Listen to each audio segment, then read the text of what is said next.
Hey, and did you know I'm currently accepting new patients in New York, offering both in person and telehealth visits? And I also provide telehealth for patients in Michigan, with North Carolina coming soon. And I also offer coaching, both intimacy coaching and menopause coaching, nationally and internationally. So look us up on www.femvhealth.com. I am an American board certified OBGYN, a mom, a Muslim, and I'm talking about sex. This is the Muslim Sex Podcast. Welcome to the Muslim Sex Podcast. I'm your host, Dr. Sadaf and this episode is everything you need to know about complex menopause cases and hormone therapy. Before we get into it, a few things that I always make clear is that this is not any type of medical advice. If you have any questions about your health, please go speak with your healthcare provider. And of course, as always, this is not any advice on religion. So if you have any questions about your religion, make sure you go speak with your friendly neighborhood religious leader. This is the Muslim Sex Podcast because I just happen to be a Muslim woman that talks about sex. So today I am super excited to have on with me Dr. Jordan Emont, and Dr. Emont comes to us from California. Dr. Emont, if you could please introduce yourself to the viewers and guests out there. Absolutely. Thank you so much for having me on the show today. I'm really excited. So I'm Dr. Jordan Emont. I'm an OBGYN working here in the Bay Area of California. I have a couple different hats that I wear. I spend some of my time working at a community health center doing general OBGYN work, delivering babies, surgery, menopause care, of course. And then I also have my own private practice on the side that is focused exclusively on menopause care. And very specifically, I really try to focus that care on complex menopause cases, as you introduced. And what I mean by that is that there's a lot of people that are very excited about the emergence of menopause as something that people are really starting to care about. But I think there's a lot of women who are really excluded from that movement because they've been told that their medical history is too complicated, or they have a family history, or whatever it might be. And I feel like we should be having those conversations to make sure that everyone, at the very least, gets to be included in the discussion around their menopause. I love that. That is amazing. And you are so right. First of all, we don't, as OBGYNs, I don't know, you're much younger than I am. So I don't know if you got any menopause care in your residency or your training. I did not get anything. So, definitely it's hard enough to find like a menopause practitioner, let alone somebody that focuses on complex cases. So that's awesome that you do that. So tell me a little bit. So what drew you into specializing in menopause and complex hormonal care? Yeah. So, I mean, to answer your point from before, but I'm not too far out of residency, and I definitely did not get any training in this. And it's really once I became an attending that I realized that all of these patients were coming to me and having all of these symptoms. And so I really took it upon myself, as I think a lot of people in this field did, to learn that information for themselves, because I think that it's very uncomfortable to be this trained OBGYN and then going out into working, and all of a sudden people are asking you about their menopause care and you have nothing to offer them. And so, I really had to figure that out on my own. But to answer your question, in terms of what I mean by complex menopause care. So I think that the group of people who I really specialize the most in and have kind of the most interest in taking care of is cancer survivors, and in particular breast cancer survivors, but really any women who have a history of hormone sensitive cancers are often excluded from the conversation surrounding their menopause completely. There's this idea that if hormone therapy isn't on the table for you, then we have no other options. You just have to suffer through it. You should just be grateful that you survived your cancer. And I think that this is really unacceptable to me for two reasons. One is that even if we exclude the hormone therapy part of it, we should at the very least be having these discussions, that nobody should just be told, you should just be grateful that you are where you are, and that's the end of the story. We should always be at least open to the idea that we should be hearing what people are going through and what is going on in their life, and how we can help them. And then the other part is that even the discussion about, is hormone therapy not for you? I think that there's a lot of opportunities to really challenge that narrative, that historically there's a lot of groups of people that have been told that this is not at all part of your story. Hormones are always off the table for you. And I think that it really disempowers the agency that people have over their own life to be able to make that decision for themselves. even in the case of somebody with a history of estrogen receptor positive breast cancer, for example, there might be a situation where somebody might say, I understand that taking hormone therapy may lead to an increased risk of recurrence of my cancer, but that is okay with me because I am suffering so much and I want treatment and I want to think about my long-term health consequences as well. So that is absolutely amazing. I think that so many women, especially breast cancer survivors, find it very difficult to get somebody to even talk to, right? Let alone somebody that would even consider giving them hormones. So, I'm so impressed that you, have those conversations. Those are very difficult conversations, and I'm glad you have those conversations. Tell me, when you talk to women about, let's say, breast cancer patients, and those that are in remission or have had estrogen receptor positive breast cancer, what sources do you go to get your information? So I know that Dr. Sarah Glenn, she published that paper.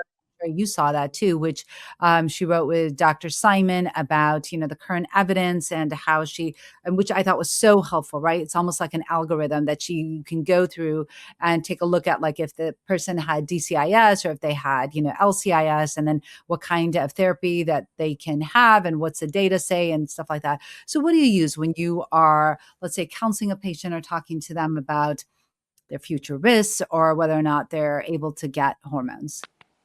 Yeah, absolutely. I think that paper has in some ways become, almost just kind of our textbook that a lot of people are referring to because it just puts together so much data and it brings together a lot of expert opinion. And you're exactly right that we have a large lapse in the really reliable data that we can use here. So I think there's a combination of things that we're often putting together. The first is, do we have any data that is very directly in breast cancer survivors? And so, when we're looking at the data, specifically associated with that and the use of hormone therapy, that paper puts together a lot of the documents. So the two randomized control trials that we have that are very specifically looking at the question of hormone therapy after breast cancer are the Habits trial and the Stockholm trial. And these studies happen at almost exactly the same time. They were both in the context of the Women's Health Initiative era. And because of that, they both were stopped early. And I think what's interesting is that they came to slightly different conclusions, which is that the Habits trial found an increased risk of recurrence of breast cancer with the use of hormone therapy, and the Stockholm trial did not. Now, there were important differences between those two groups, and we can definitely get into that. But, it already brings up that there's a little bit of this discrepancy in this narrative of hormone therapy is inherently going to make your cancer come back. I don't necessarily think that is actually definitively proven. So that's one area of research and data that we can use. And then the next is, what do we know either from preclinical studies? So that means, in the lab or in animal studies or in observational studies. So that means not a randomized control trial, but just looking at a population of people that are using this. Maybe some of those people had a history of breast cancer, maybe people didn't.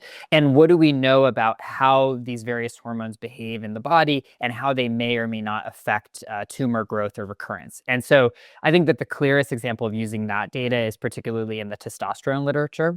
And so when we look at the use of testosterone after breast cancer, we really don't have a whole lot of research that is very specifically in breast cancer survivors. But we do look at, for example, what happens when somebody takes physiologic doses of testosterone. Do they have elevations in their estradiol levels that might be concerning for fueling, quote unquote, an estrogen receptor positive breast cancer?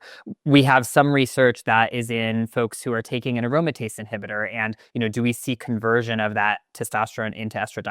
And by and large, that data is very reassuring. But I think we always need to have the nuance that we need more data and we need more reliable data.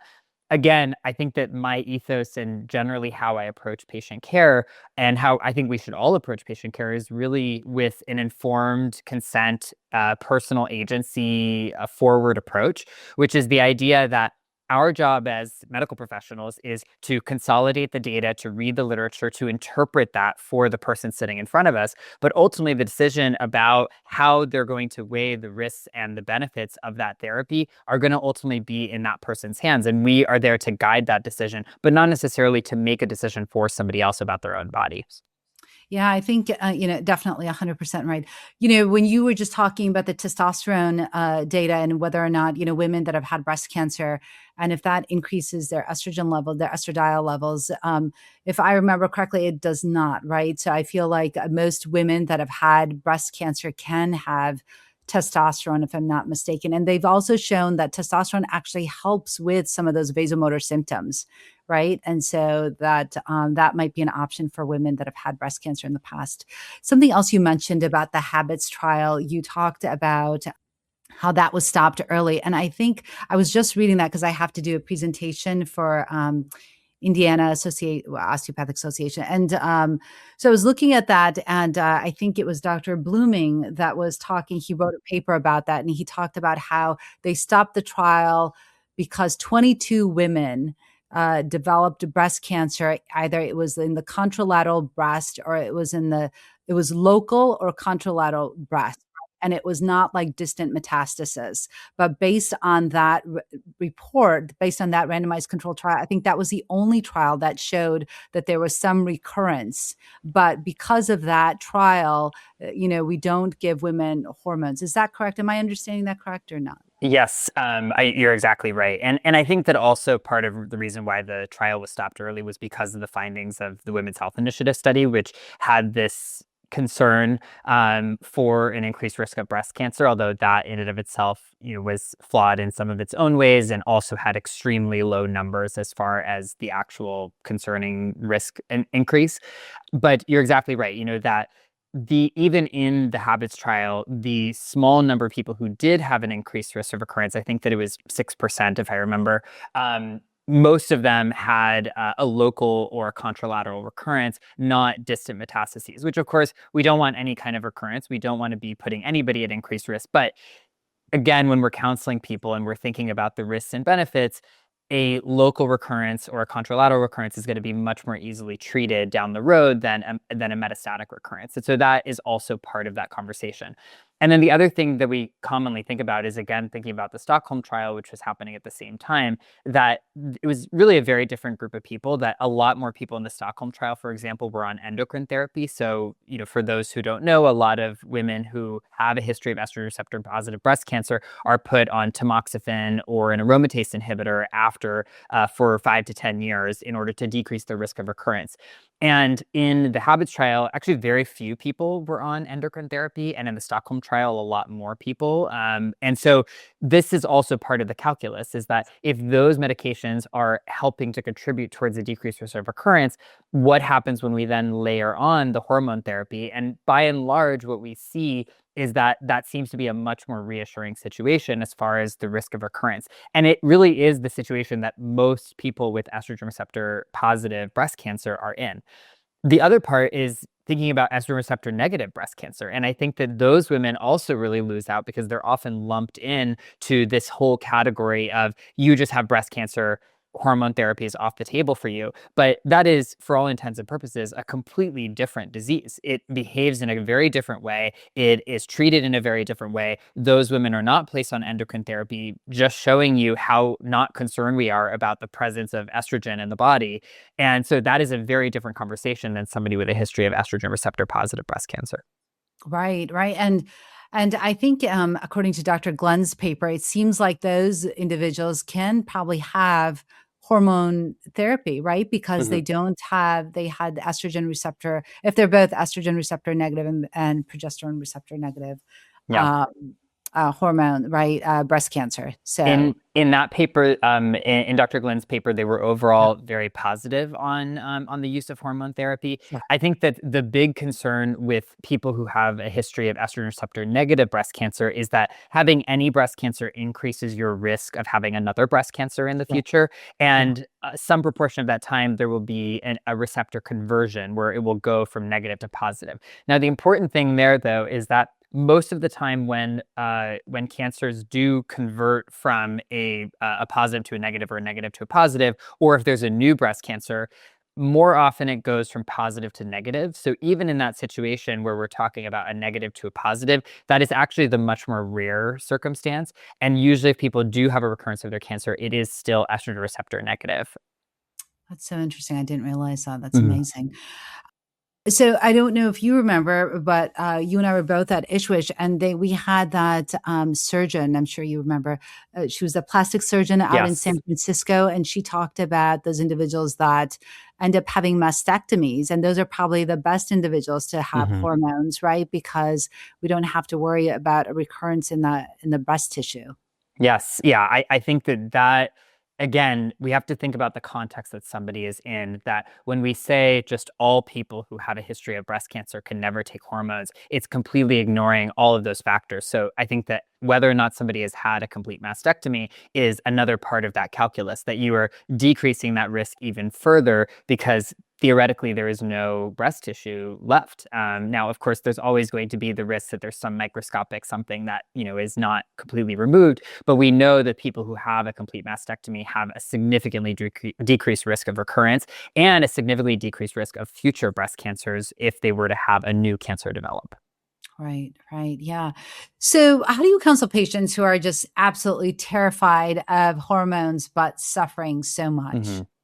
So I think that it depends a lot on what are the primary symptoms that we're dealing with. So we didn't get into it, which is amazing that we've made it this far into the podcast and not discuss vaginal estrogen. Yeah. But but I think that you and I probably both agree that vaginal estrogen is just one of the most amazing medications that exists. I I I know. I Yeah. have yet to find a problem that vaginal estrogen doesn't treat. If I could take vaginal estrogen myself, I definitely would. Um, and so vaginal estrogen is going to be really addressing those genitourinary syndrome and menopause symptoms. And so most commonly we think about that as being associated with, uh, symptoms of dryness or pain with sex, especially pain with insertion. And that is such an important part of the quality of life of really everyone post menopause. 80% of women will develop these symptoms at some point. But particularly in the context of breast cancer survivors, especially those who are on that endocrine therapy, the aromatase inhibitor, that is one of the most common symptoms that people have. And this really destroys people's lives. It's one of the primary reasons why people stop their endocrine therapy, because they can't have sex with their partners anymore. And it's so uncomfortable, and they can have itching and all kinds of other symptoms.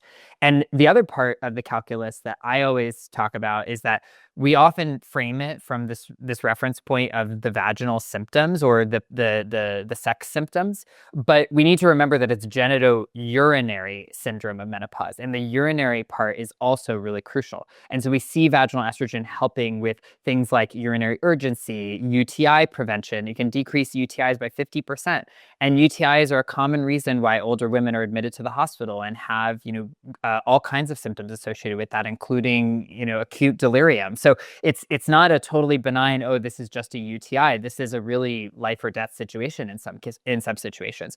So it's really important that we remember those aspects of things. And to close this all out, whenever somebody has a history of breast cancer and they are really nervous about hormone therapy, I think the systemic hormone therapy, everything we just discussed, is certainly a nuanced conversation and very appropriate for somebody to decide that that is not for them. And of course, the vaginal estrogen, of course, as well. But I think that the vaginal estrogen piece, we have so much data on. We know that vaginal estrogen does not increase the risk of recurrence for any breast cancer. And we have multiple papers that have showed this across large populations in multiple different avenues. There's even one paper, which is my favorite, that showed that people who were actively being treated for breast cancer who used vaginal estrogen actually had improved survival compared to those who didn't. And I think that there's probably an element of those people continue their therapy as directed by their oncologist, because they're not facing as many side effects. And then there's probably that direct effect of, if you are immunosuppressed on chemotherapy and you get a UTI, that's going to be a really big deal compared to somebody who is not getting that UTI. So I think that that is always where we really are going to start that conversation of systemic hormones, maybe not for you, but vaginal estrogen, if you're open to it, we have very reassuring, very high quality data that says that that is safe and does not increase the risk of recurrence.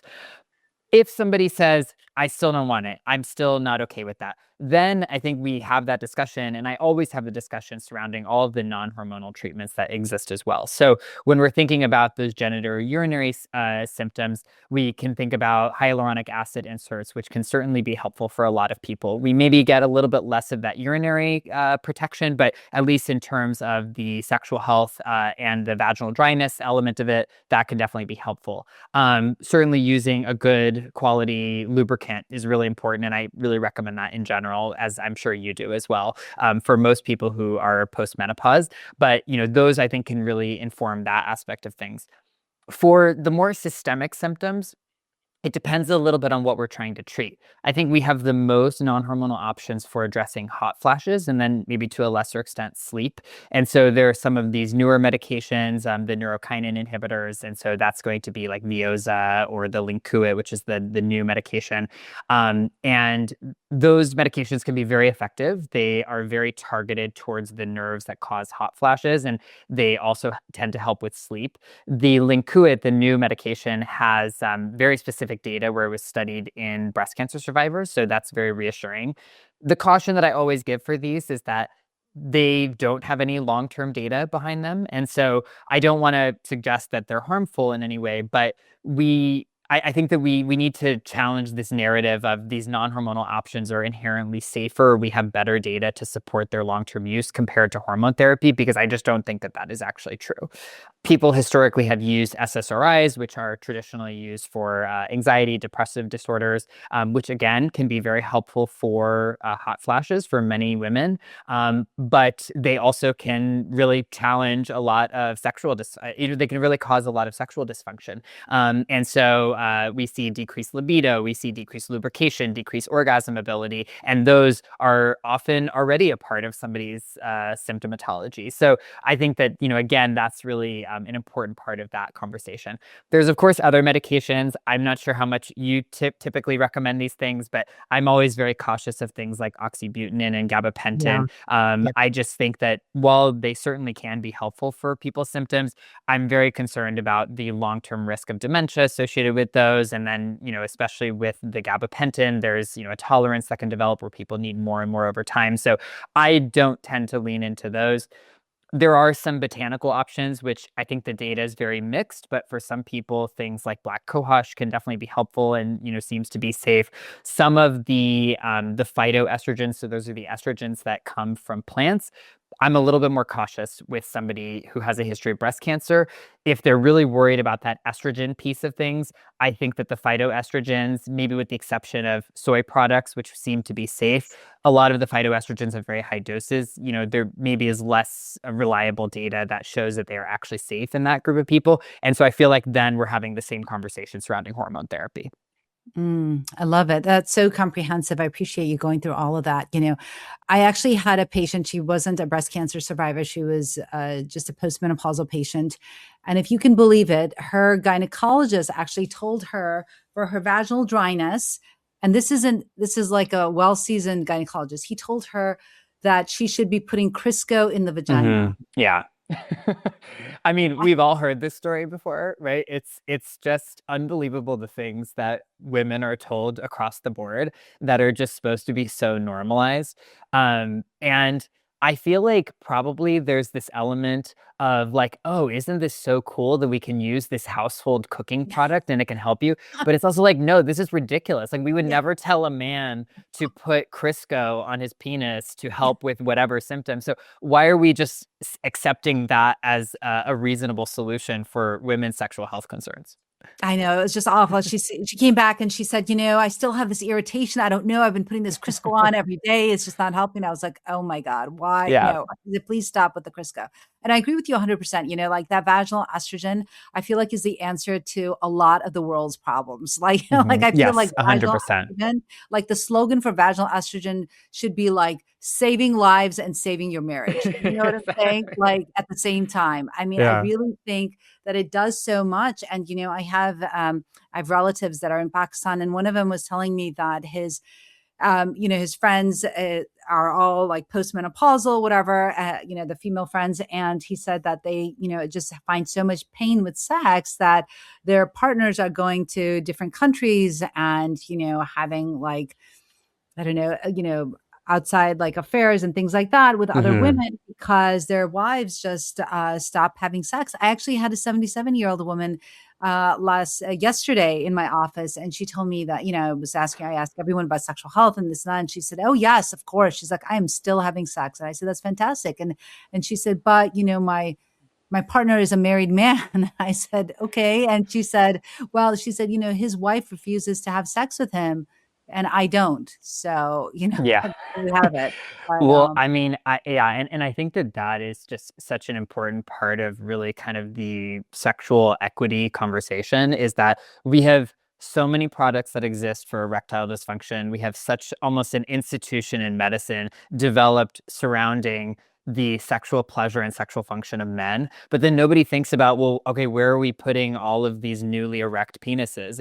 It's going into vaginas, at least in many cases. Of course, there are other situations where that might not be the case, but we need to be thinking about like what does the sexual dynamic look like between a couple, 100%. and Yeah. we need to be taking care of both parties in that. Yeah. Yeah. 100%. I agree with you. So, when going back just a little bit to menopause and breast cancer, or just cancer in general, where do you see is the biggest misinformation happening? I think that the biggest misinformation is honestly often coming from oncologists themselves. And I hate to say this because I Yeah, love oncologists. I think that they're amazing and they do incredible work to save people's lives. But I think that oncologists have unfortunately a very narrow view of what is the role of therapy. And in their view, it's we're going to save your life and that's it. And then, your life is quote unquote over, or at least your life with me is quote unquote over. And I think that when we're thinking about being menopause specialists, or really just I think global women's health providers, I think that we really need to be thinking about that as just one part of somebody's story. That particularly as we have more and more younger women who are being diagnosed with breast cancer and treated for breast cancer, and in many cases going through menopause earlier than they otherwise would have been, or on endocrine therapy that induces menopause, we need to be thinking about this narrative of not just how do we save your life, but what does the next 40, 50, 60 yeah, years look like? 100%. And so the symptoms are a huge part of that. But what we haven't even discussed is what about all of the long term health consequences of experiencing menopause early? We know that women who go through early menopause have a significantly increased risk of cardiovascular disease, osteoporosis. Those are the two number one killers of women. In fact, for women who are 10 years past their breast cancer diagnosis, the number one cause of death is cardiovascular disease. Yeah, So that just becomes this really important part of the conversation that we have. So that is the biggest misconception that I see, is that there's this sense of I'm right because I'm the oncologist and I saved your life and you should never listen to anything else that ever happens. And that is an important role, but actually that is just one part of somebody's life. And now we need to have the discussion of, okay, you survived your cancer, but now what does that life look like that you survived? I love that. I love that. And to your point, actually, Jordan, so I have a family friend who was diagnosed with breast cancer in her 40s. And now she's literally like it's as if, her body was looking at a clock or something. Literally 10 years later, so she's been in remission, she had a heart attack. And she Hmm. went to the ER and they did a cath and they realized that she actually had three vessels blocked in her heart and she had to go for open heart surgery. Can you imagine? She is 54 and she's had Unbelievable. triple, yeah, triple heart bypass. And it was because and I was talking to her and I said, I assume you're not on hormones or anything. And she said, no, no, they told me I can't ever have hormones. And so this is what happens. So exactly to your point, right? Like women will develop heart disease, and heart disease is the number one killer of women. And so Yeah. we really have to pay attention to that and really have those nuanced conversations that you're talking about with women that have had breast cancer in the past. Yeah. Um, what do you think mainstream medicine still gets wrong about women's hormonal health? I still think that we are unfortunately in an age where mainstream medicine is extremely scared of women's hormones. And I Yeah. Oh, and I yeah. mean that And I mean that both in the exogenous medications that we give to your body hormones, but also the inside your body endogenous hormones, that there is this complete misunderstanding of the role of hormones and how important they are for all of these elements of your health in general, like we just reviewed, but also a lot of misconceptions around the use of hormone therapy. And I don't have to tell you that. You see this every single day. Yeah. So I think that that is the change that I'm very hopeful that we will be initiating. And I think we already are seeing that change over the next 10 years. But even the fact, like how we started this conversation, that two OBGYNs who went through a full training program, have worked as OBGYNs, never received any formal training in this. If that's what's happening for the OBGYNs who are Yeah. theoretically, quote unquote, responsible for the menopause care, what's happening in the primary care offices? And Nothing. so when somebody goes to see their primary care doctor and they're having a conversation surrounding their cholesterol, their mood changes, their insulin resistance, their prediabetes in when they turn 45, and there's no conversation surrounding, well, maybe you're going through the menopause transition and maybe your hormones are playing a role in every single aspect of your care. That is a huge misconception. And I think that is the narrative that we need to change. The people that I want to see really caring about this more than anybody is actually the primary care doctors, the orthopedic surgeons, the cardiologists. Those are the people who I want to see at every single conference that they go to, talking about, hey, if we think about women's hormones and if we think about hormone therapy as a part of that conversation, maybe we can actually prevent X number of the cases that we see as part of our practice. Yeah, yeah, I think you're 100% right. I feel like sometimes, people have like this mental block when it comes to hormones, right? Like maybe it goes back to like PTSD of organic chemistry or something like that, or like biochem and hormones, right? It's like this, it just seems so complicated, right? So I think that a lot of people just shy away from it. They don't want to deal with it.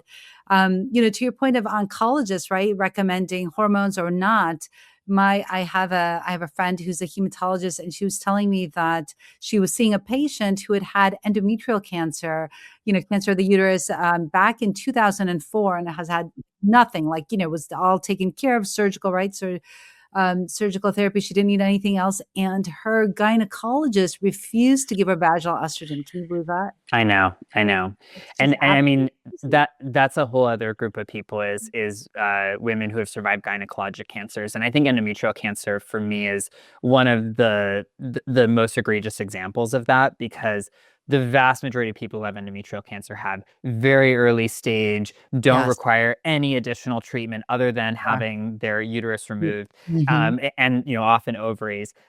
But then they're just refused hormone therapy for the rest of their life. And I'm Yeah. always thinking, like, where is this endometrial cancer going to come back? It was completely contained to the uterus. There is nothing left that could potentially be stimulated. And so I think that's a whole other group of people. And endometrial cancer is the other most common female cancer that happens, and it's only growing in numbers. So it's another area where we're going to see just more and more people really be excluded from this conversation. And there's a number of gynecologic cancers that I think people fall into their typical habits of just being afraid rather than actually looking at the data. Yeah. Yeah. I agree with you. So on your website, it says that you deal with, of course, these complex, breast cancer cases, but that you also deal with MCAS, which is the Mhm. Mast Cell Activation Syndrome, endometriosis, premature ovarian insufficiency.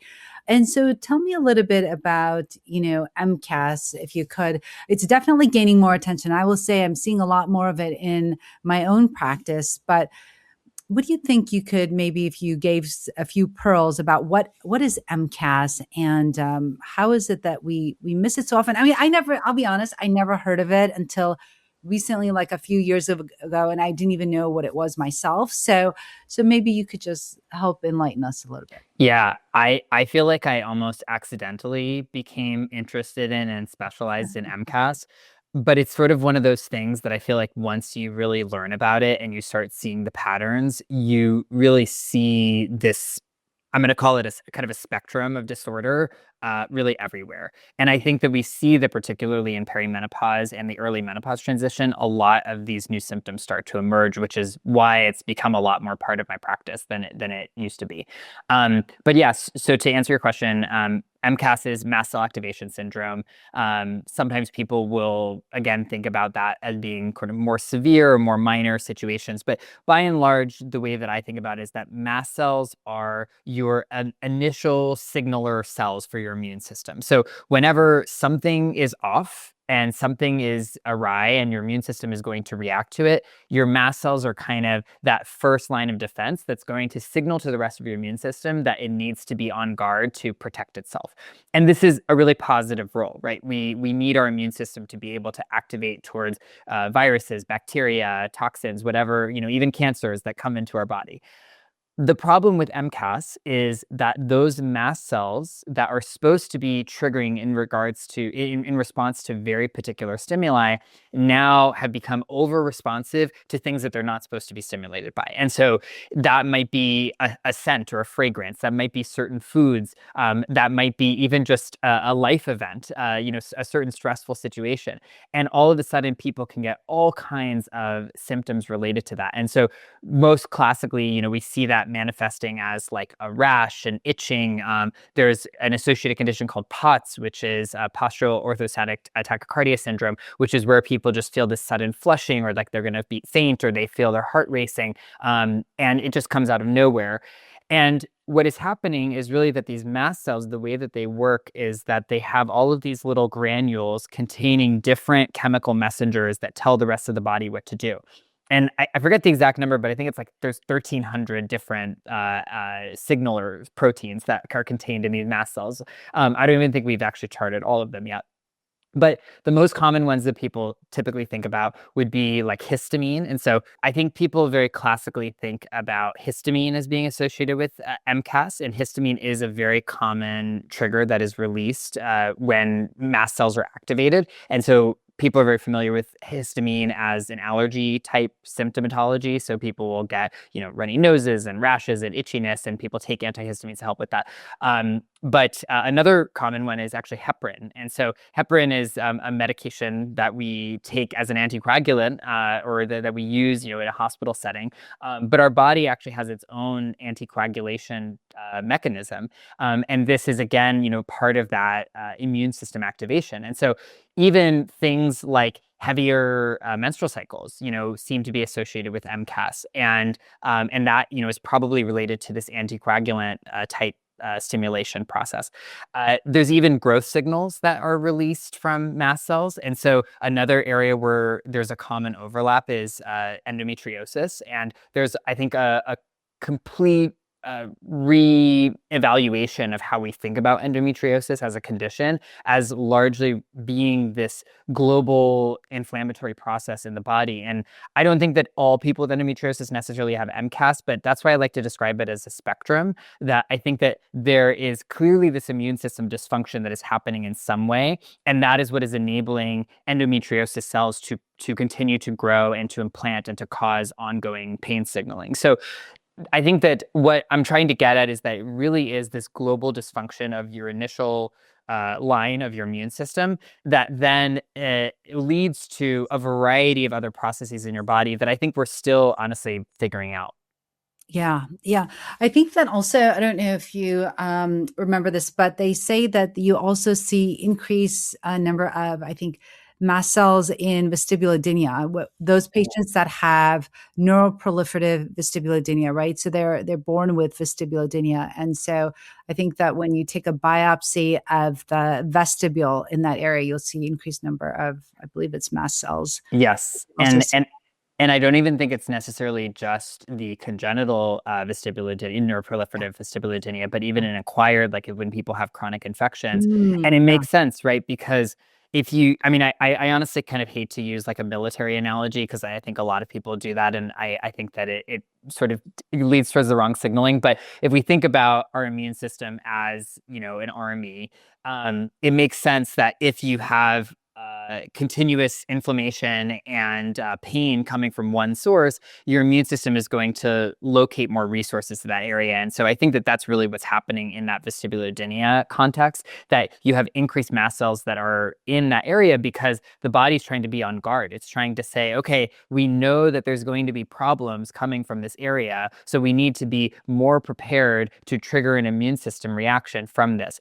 And obviously, again, it's coming from a good place. Your immune system is trying to protect you, but in reality, what it's causing is a lot of dysfunction, pain, in making it impossible to have sex, and even sit down in some cases. And so I think that you're exactly right that there is even more research that's coming out about using some of the treatments that we use for MCAS in the context of that neuroproliferative vestibulodynia.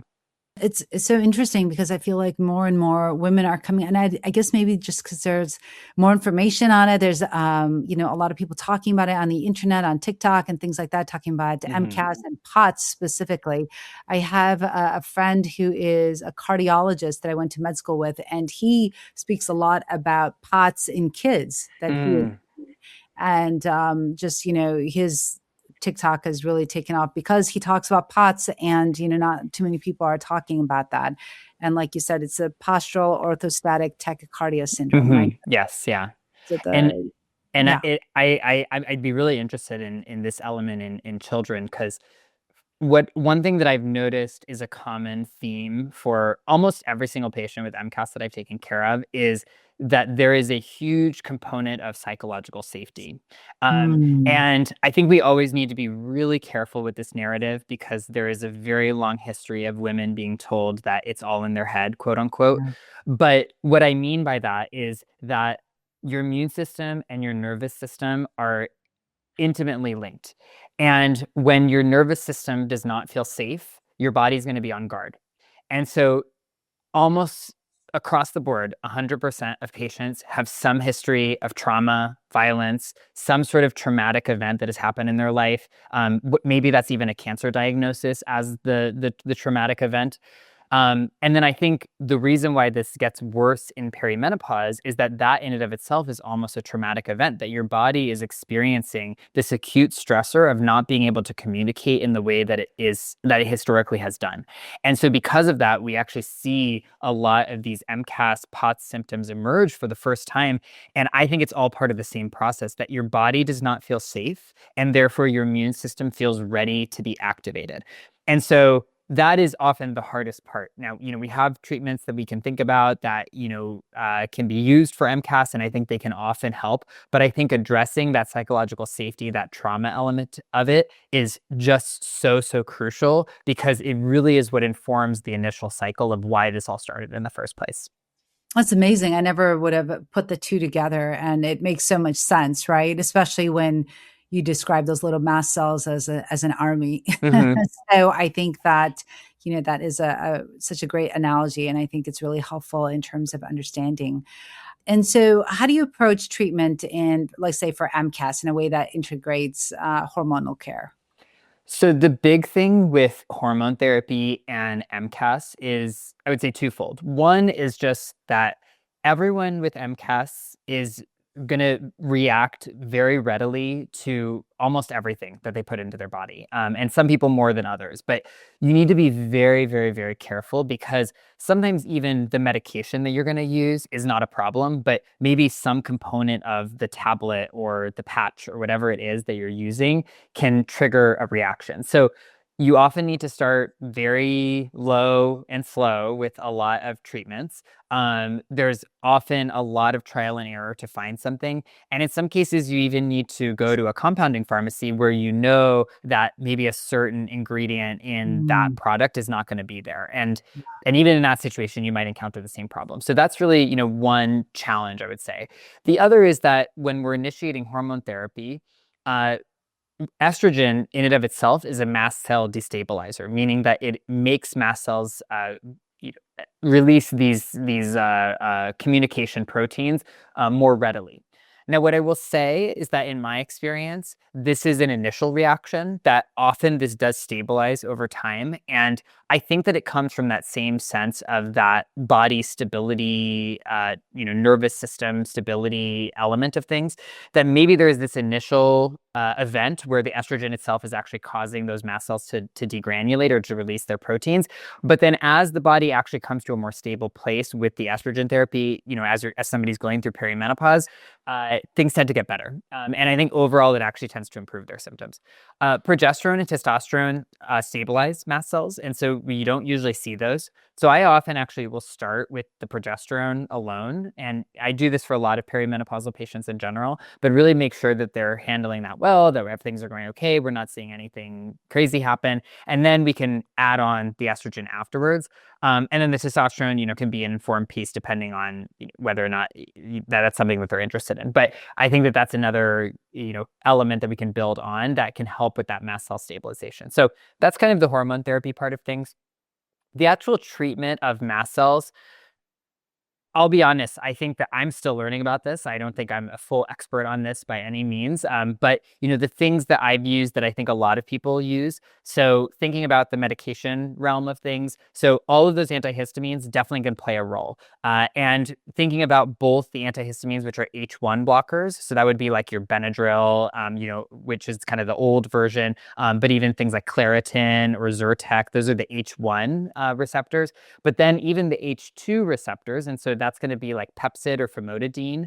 And we can even use those at higher doses than people typically do, and they can be done very safely. And those can really help to manage those symptoms as an initial step.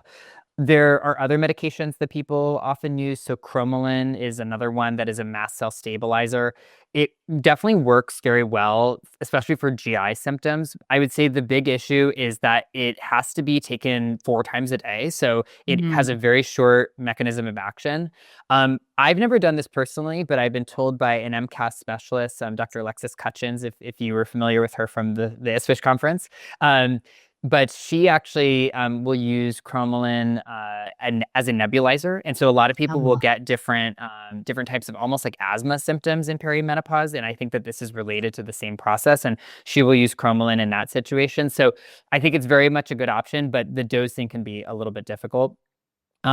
And then people also use ketotifen, which again is an antihistamine, and so that can be another beneficial treatment. They're actually looking at that as a topical for the neuroproliferative vestibulodynia.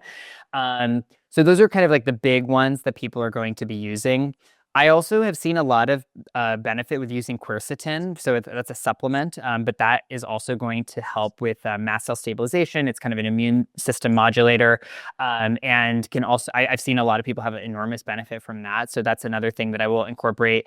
DAO enzyme. So this is not really directly treating MCAS, but what it does is DAO is the enzyme that breaks down histamine in your body. And so people are having especially a lot of gut symptoms, or they're eating certain foods that are high in histamine. They can take the DAO at the same time, and it helps to decrease that reaction. So these are, a couple of the things. Again, I think there's a whole other world of really advanced therapies that people are incorporating that I'm still learning, but those are kind of the initial things that I will incorporate. The last thing that I will mention that I think is a huge boon for this field is the GLP-1 agonists. And again, we have to think about mast cell activation syndrome, even endometriosis. I've seen benefit that these are global inflammatory conditions, and we know that the GLP-1 agonists are decreasing that inflammation, both by decreasing excess body weight, which is in and of itself inflammatory, but also through direct mechanisms. And I've seen huge improvements with patients with MCAS who started GLP-1, even at a microdose. Amazing. Amazing. Well, that was so helpful, Jordan. I really appreciate you going through all of that. Such a wealth of knowledge. So tell me about, let's just turn the topic a little bit to sexual health and quality of life. When you look at these conditions that you specifically deal with, let's say these complex GYN cases that you deal with, across all of these conditions, sexual health is often ignored. Why do you think that is? I think that maybe I'll correct you and say I think women's sexual health is ignored. Yeah. And we talked about this Yeah. before. But 100%. I think that there is this sense that, maybe just at a very superficial level, that people don't want to talk about sex. They're embarrassed to talk about sex, Yeah. that it's not something that is a part of our normal conversations. But somehow men's sexual health is prioritized in medical care. And so despite the fact I that think that's probably awesome coming from you, a man. So I think that's great. well, I mean, it's just remarkable to me, I think especially being a man, like how easy it is to see how accessible men's sexual pleasure is in a medical context, and then women are just expected to deal with it. And so I think that it's truly unacceptable to me. I think a big part of why I became an OBGYN is to really be thinking about the equity in how we take care of women compared to men. And, that social justice element of it is just so fundamental to me. And sexual health is a huge, huge part of that conversation. So Yeah. I think, to answer your question, it's really not prioritized because we have these historical notions that women are not supposed to talk about sex, that it's embarrassing, that, there's kind of like senses of purity, and, it's not supposed to be a part of the experience, that women are supposed to experience pleasure. And I think that we need to just completely move beyond this. I don't even think there's anything we can do to fix that. I think we just need to decide that that old way of thinking is completely wrong.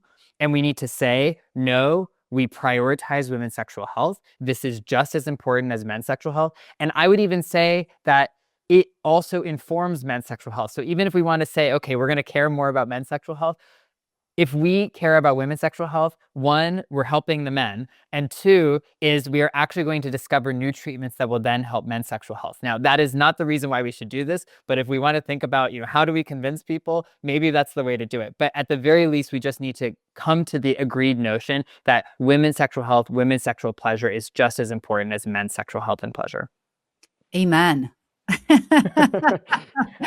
It's so funny because in my private practice, in my concierge practice, I focus on, menopause, perimenopause, and sexual health. And I would say like half of the women that come to me find me through their husbands. Wow. And why is that? Because I focus on sexual health, but also I'm a sex coach, and I think that they're not having sex anymore. And the men are like, we want sex, so go take care of yourself and go get it taken care of, right? Like they just, Yeah. yeah. And so to your point, 100%. I think that that makes a lot of sense, right? Like for people that may not normally care about women's health, when you put it to something that they actually care about, they will pay for it. So here's some rapid fire myth busting statements, and you can tell me what you think. So I'm laughing at the first one because it sounds ridiculous, but hormones cause cancer. True or false? False. Maybe you False. could say that if you do them irresponsibly, they cause endometrial cancer. But if you do hormone therapy responsibly, it does not cause any kind of cancer. Yes, 100%. Painful periods are normal. Absolutely not. This is actually one of my least favorite common misconceptions and statements in women's health in general is just really, I don't think that we should ever accept that anything that's painful is normal. And I think that it goes along with everything we just talked about, that women are just societally reinforced that they're supposed to suffer through everything and every symptom that they experience. And that's just a normal part of life. And that's just completely unacceptable to me. That's amazing, Jordan. No wonder everyone loves you. You're speaking our language. Yeah, no, so I agree with you. I say that in a few of our other podcasts is that women have been so normalized to accept that we're just going to have pain throughout our whole life, right? Like whether it's through menses, endometriosis, fibroids, labor, postpartum, perimenopause, menopause. We just need to accept that, we're going to have pain, and that's just the way it is. And that's passed down through generations, right? Yes. I still remember, the first time, like when I was getting married, whatever, people are like, oh, sex is going to be painful. And it's, but that's what it is. And it's just, and so that's what you start to believe. And until you hear it from somebody else that, no, it's not supposed to be painful. No, you should not be in pain all the time. Do you actually understand that this is not normal?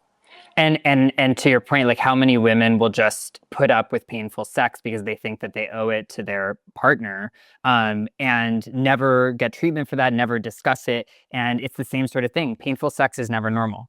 Yeah. Yeah, and that they'll push through it, right? They'll be like, Hmm. "Well, I need to." What I hear sometimes from the women that come to me, and I just, in my head, I'm like, please don't believe this, but they're just like, I just I have to take care of him. That's what they say. Yes, They're I like, know. I'm having a lot of pain, and but I don't want it anymore. It's just if I could take away sex, I'd be so happy. She's like, but I need to take care of my husband, so that's why I just suffer through it, and I just have the sex. Which Yeah, is I feel so sad for, it's these so women. sad. Yeah, it's really awful. So Yeah. what about this one? Low libido is just part of aging. Just deal with it. Again, I come back to this notion that I think we should completely get rid of this idea that anything is part of normal aging. I think that it is all part of the same, particularly in regards to women, just societally reinforced notion that you are supposed to look a certain way, you're supposed to feel a certain way, you're supposed to do things or not do things because of your age. And I think that low libido is just one of those things that, I think that sexual desire changes over the course of somebody's life. And I think that part of our job is how do we discuss that and how do we normalize that without saying that you're just supposed to have low libido and never desire sex again. And that's just a normal part of getting old. Yeah. Yeah, I love it. So if there were three symptoms that you were to tell a woman, what are three symptoms that she should never ignore? That is a great question. We've covered some of them. Painful sex for me probably has to be number one, Yes. because I think that it's so common and so many women just decide that they never need to bring it up and they often don't bring it up. And that we have treatments, it can sometimes indicate other broader issues. So it really should be investigated and you should not just be, you should be prioritizing your quality of life, but also your long-term health. So if you're having painful sex, you really need to discuss that with somebody. Um, I think that another one that we haven't discussed, but I'll just throw out there because I think it's another common one that's missed, is leaking of urine. This Yeah. is a very common thing that happens. Yes. Yes. And I think the numbers is if women in their 70s, it's like 75% of women have some Mm. form of urinary incontinence. And it takes years for people to ever bring this up if they ever do, because it's the same thing. They just say, oh, this is just a part of getting old. This is just a part of being postpartum. This is just a part of being in menopause.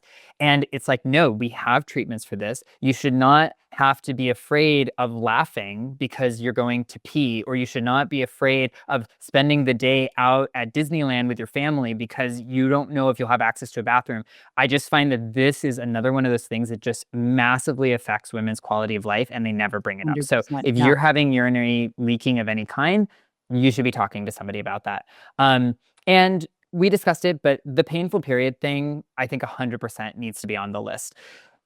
And what I mean by this is, maybe we can discuss that, some cramping that, is you take an ibuprofen and you feel fine, maybe that can be kind of a quote unquote normal part of experiencing a period. But if you ever have periods that you are not able to go to work that day, or you have to stay in bed, or you take medications and it doesn't get better, or you have to do basically anything more than put a hot pack, that is unacceptable. And 100% you need to have that investigated because first of all, that person has endometriosis until proven otherwise, is my view, which has other implications for the rest of your life.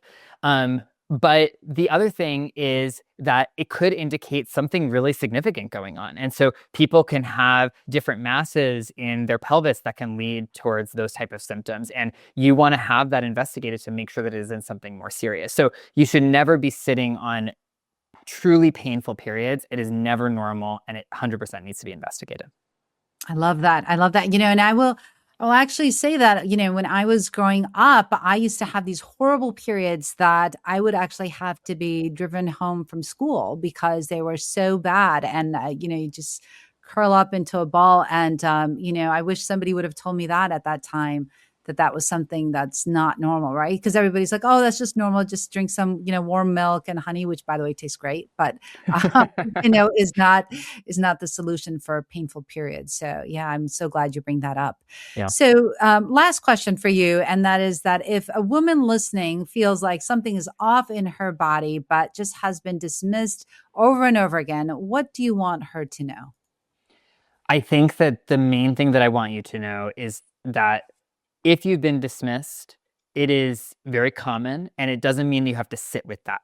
So a lot of people get into the habit of they have their OBGYN, maybe they even love their OBGYN, and that was the person that delivered their babies and, did all kinds of great things, throughout their reproductive life. But now they're facing something new. And just like, we are not going to be experts in everything, your OBGYN who you're seeing is not an expert in everything, and especially in the context of menopause care. So I think that you really should be taking that agency to say something is not right. I know that what I'm being told is not helping me and is not acceptable. And I really need to access care from somebody who knows what they're doing. And that is easier said than done. I totally get that. But I think that at the very least, I want people to walk away with the idea that they should not ever accept anything that's happening in their body as just a normal part of aging, a normal part of being a woman, or something that they just have to live with, because there probably are treatments and there probably is somebody out there who actually knows how to help you. Oh, that's so true. That is so true. And, sometimes you have to break up with your Hmm. OBGYN. Yes. But Yes. even if they delivered all your kids, right? I'm sure you hear that all the time. Oh, I love them. They delivered all my kids, blah, blah, blah.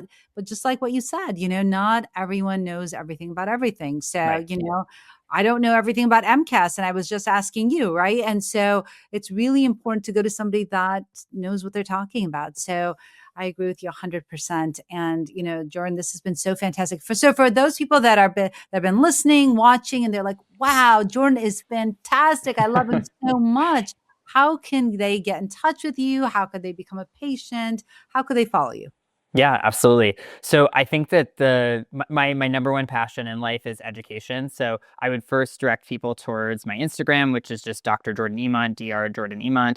I have a Substack, which is probably my favorite social media education platform, because we really get to dig into the details of a variety of topics, and I talk about a lot of the things that we've discussed today on there. So I had a recent one that was about testosterone use after breast cancer that was very popular. So definitely check me out on Substack. And then in terms of being a patient of mine, I'm currently licensed in California, Florida, Utah, and Ohio. So if you're in any of those 4 states, I can take care of you. And again, it's just drjordanemont.com, and it has all the information there. Amazing. Well, thank you so much for coming on and sharing your knowledge. We really appreciate it. And well, we are done here. And so it's been real and really intimate. And remember, this is not meant to be any type of medical advice. So if you have any questions about your health, make sure you go speak with your healthcare provider. And until next time, this is the Muslim Sex Podcast. So thank you for listening to the podcast, and make sure you leave us a review, share and like the podcast. And if you leave me a review, I'd love to shout you out on social media. So be sure that you share it with all your friends. And thanks for listening.